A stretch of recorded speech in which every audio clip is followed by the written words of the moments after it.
Not.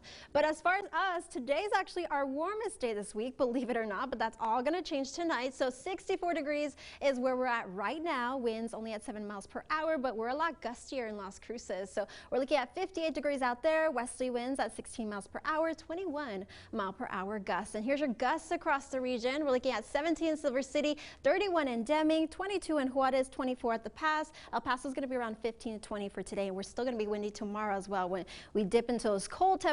But as far as this afternoon, we are expecting a high of 66 for today. By 3 p.m. we'll cool down to 50s by 6 o'clock. So like I said, that Arctic air mass is going to affect most of the country except for Trevor, who's going to go to LA out there. So he'll be fine in the 70s for Christmas. But as far as for us, well, Denver already got hit last night, and like I said, they cooled down to those negatives. Texas Panhandle is going to be below zero as well. As far as El Paso, we're expecting a hard freeze tonight, tomorrow night, and Christmas Eve night, and that's going to be on top of some wind. So be very careful. Make sure you're bringing in those pets, those plants, of course, wrapping those pipes. It's going to be incredibly cold, and I know everyone's asking about the snow. There's no chance of snow because we're not seeing any kind of moisture in our atmosphere. But for those of you traveling out for the holidays, well, if you're going to be traveling towards the northeast, especially in Iowa, Minnesota, North Dakota, South Dakota, Chicago, New York, you might have some flight delays, some delayed flights or some canceled flights. So just be aware of that.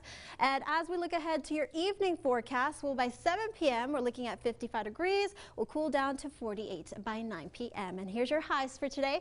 Look at 54 in Silver City, 61 in Tier C, 67 in Juarez. So we are above where we should be for today, but it's all going to change. So tonight we're expecting 22 degrees, a high of 42 tomorrow for your Friday with some winds, overnight low of 20 degrees Friday night into Saturday morning. 47 is our high on Christmas Eve, 55 on Christmas Day, and then back to 60s on Monday of next week. Trevor?